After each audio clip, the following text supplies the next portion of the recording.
Ayan, habang hindi pa pinapakain ni Joel ng pigs at saka nasapal, initsahan muna natin sila ng Mother de Agua. Pero gutom na rin talaga. Ayan, ang sinasalubong.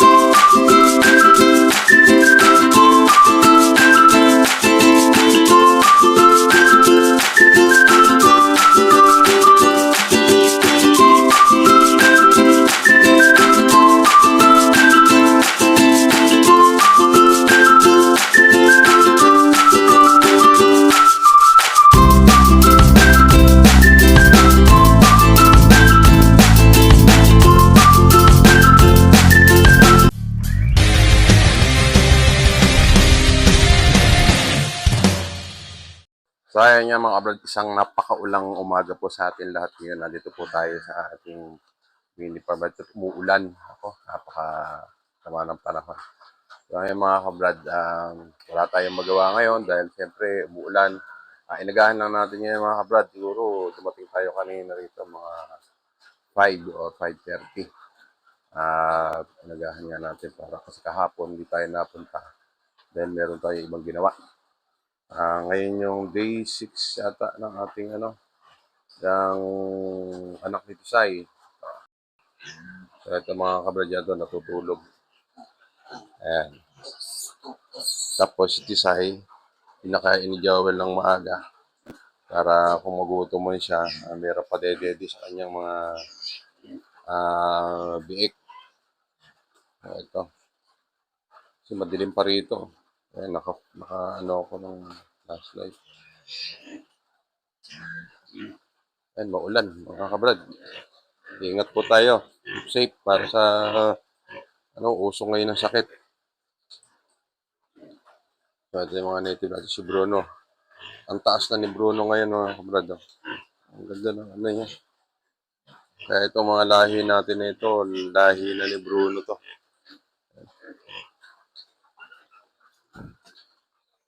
Pasok muna tayo dito. At maulan. Ay. Diba may kape ka? Dito yun, sir. Pasok nga doon. Inom ko na yun. So yan mga kabrad, maulan.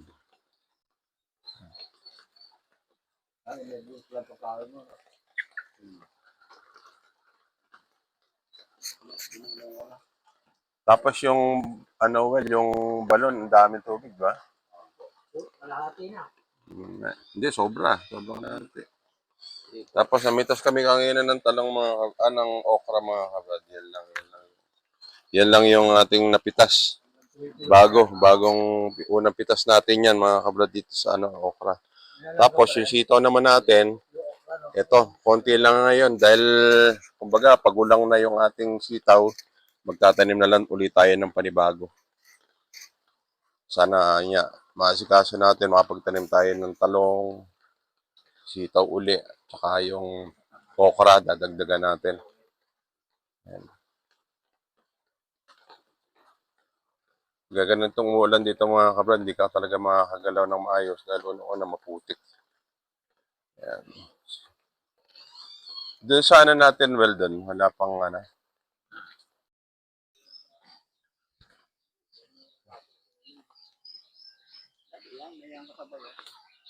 Dito, well, yung natin, yung mga puti. Anong timpla yung mo dyan? Yung pa rin? Magdadagdag na ba? Dapat medyo dagdagan mo. Ang idagdag mo starter. Dagawin mo yung isa't kalahati. Isa't kalahati na siguro. Hindi, magdadagdag ka pa rin. Siyempre, lumalaki na sila eh. Tapos, siyempre, lumalakas ang kumain. Hindi, kahit dagdagan mo na lang to ng starter. Dagdagan mo na lang ng starter. Oo, bukas. Ibuli ko bukas. Wala na tayong starter dito mga kabrad. Yung mga manok natin, ayan.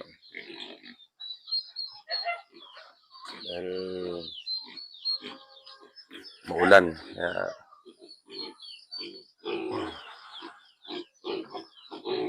sobra na 10 kilos to, well. Sobra na 10 kilos. Oo. Ang ganda ng bulas, oh. Yun yung, ano natin, yung gagawin mong pangkasta si yung si Tisoy. Kaya pangalan ng ating gagawin barako na puti, si Tisoy naman. Ayan. Ayan. Yan yung merong collar yan. Yung gagawin natin na tapos kukuha tayo dito ng sa babae, siguro mga 4. 3 hanggang 4 siguro pwede na yan.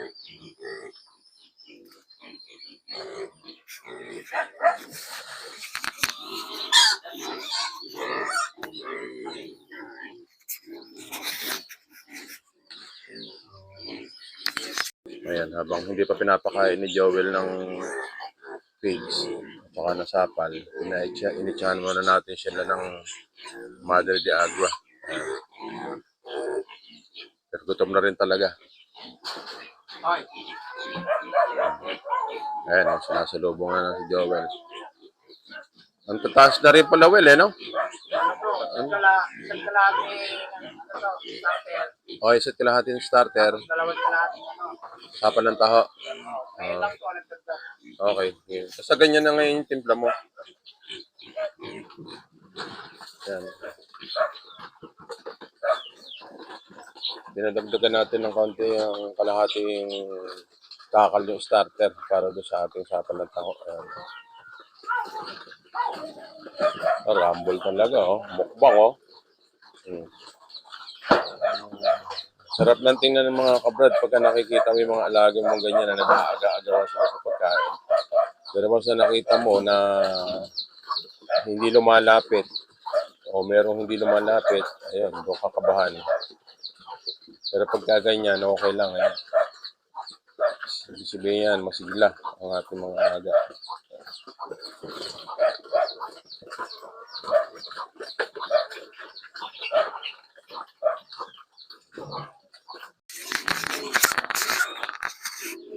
So, ayan yung mga kabrad. Ikutan lang natin ito.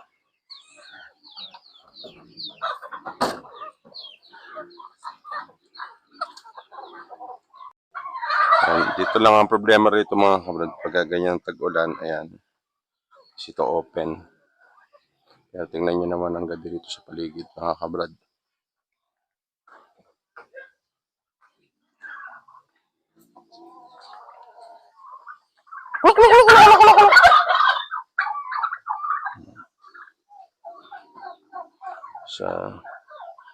Meron na namang isang itlog. Parang nangitlog na itong isang ating bibi. Ayan.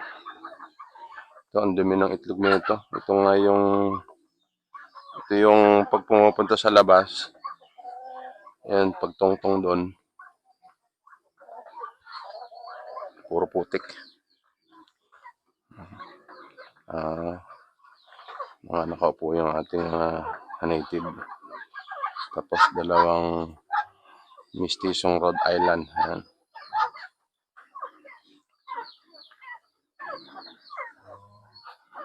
Ayan, sa labas yan Nagpasok ko na rito ng ito yung mga dumalaga, no? So, ayan, nagpasok na pala si Joel ng dumalaga rito. Bali, ilan yung pinasok mo, Well? 3 na. Ibig sabihin, nadagdagan yung babae natin dito. Okay. Ayan. Dito naman mga kabrad sa ating mga manok. Dagdag lang tayo ng dagdag ng babae. Tapos yung sa lalaki, yun yung posible na ibebenta lang natin. Tapos yung gusto magkatay, makakatay natin.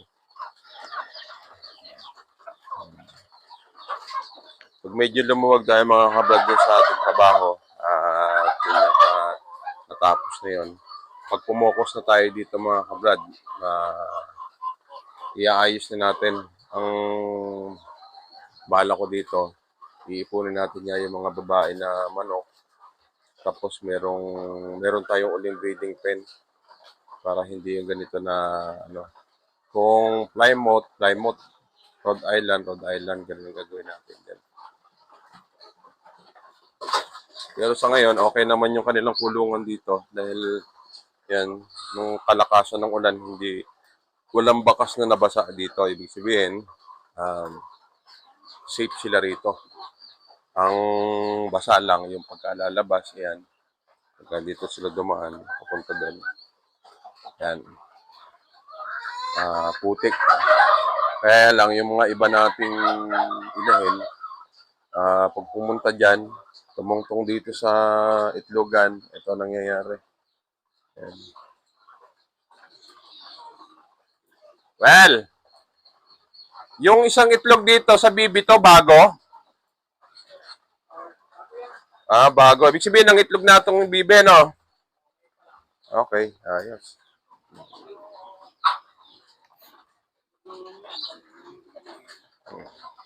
So ngayon, yung dalawa nating inahin, yung isa nakapamisa na tayo mga kabrad.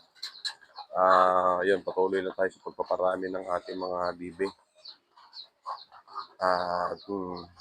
Yung isa ng itlog na nga. Kaya madadagdagan na naman. Dito sa ating mga manok, nadagdagan na ng 3 dumalaga.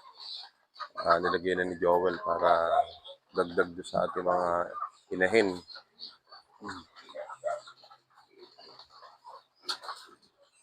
Sasabay mo na rito, well na, no? Pakainin. Okay.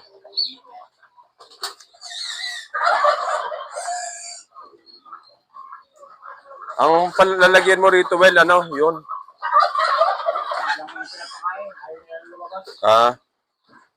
Hindi, dito na nga lang pa, ano yan. Ganito ang pakulan. Ayaw nila lumabas.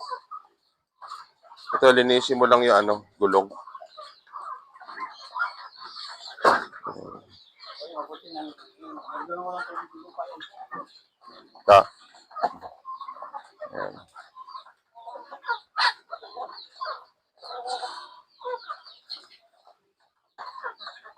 Mga kabrad, pagka ganito kasi tag-ulan na yan. Pansin nyo dyan. Putik. Ayaw nila lumabas. Maselan din. Alin ba dyan? Yung puti. Ang bali dito, pag may nakita ka lalaki, ihiwalay mo yon.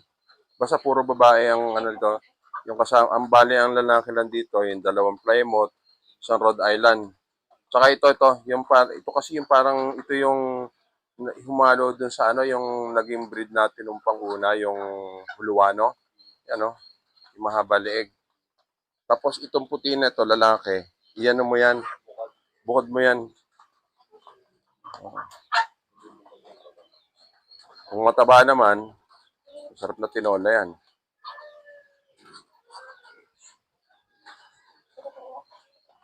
Ano yung inano mo rito, well? Hinalo. Sapal tsaka yung breeder. Ang hindi ko pala, hindi, pamaya, magpapano kay Mimoy ng ano, ng mais pala. Hahalo mo dito mo, well, sa ano. Yan, well, tanggalin mo na yan.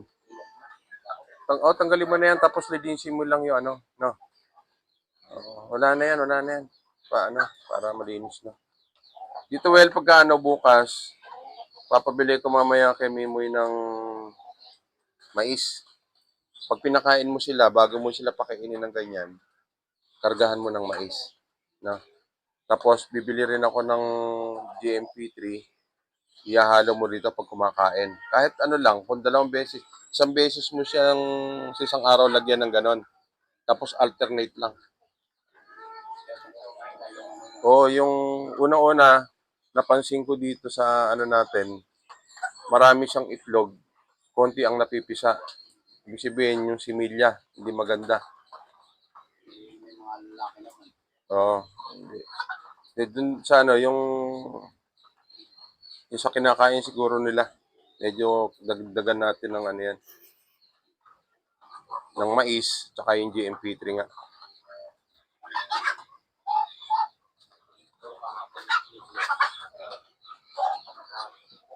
Yung nangitlog. Wala pa yan.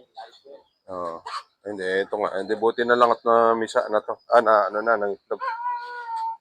Well, pag ano mo to, tinanggal mo yung itlog, linisin mo lang yung ano. yung timba.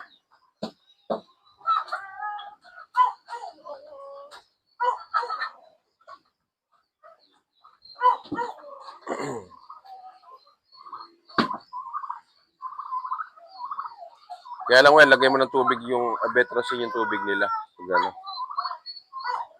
Ito naman yung sa mga pub. Ha? Pagka nawala yan, mawawala rin. Oo nga. Papasok mo. Ah, umiiyak na yung ating mga puti.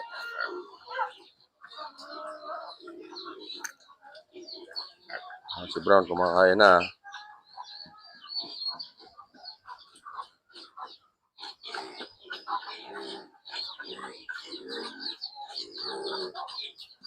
Yung kaya hindi pa kayo pinapakain.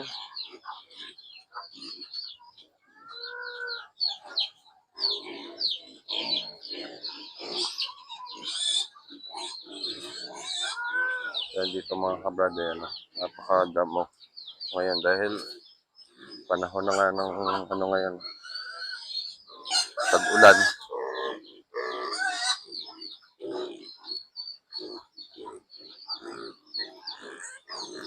Dito naman mga kabrad sa ating mga baboy, meron na tayo dito na maamot ng biik.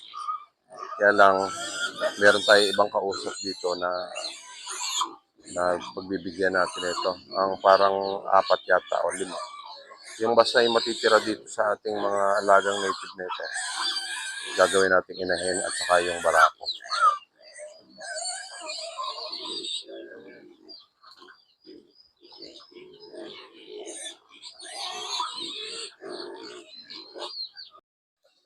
Ito naman ang ating mga bibi.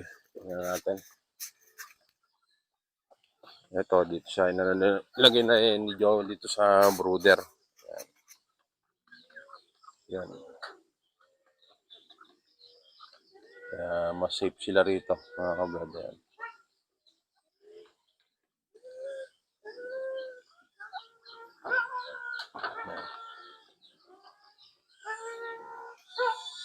Tapos yung ilan lang naman natin pabo. Ito. Ang 3 ang napisa doon sa pinagsama-sama pero wala, konti lang yung naging ng pabo natin. Yan. Ayan, mga Ilalagay ba ron? Ilagay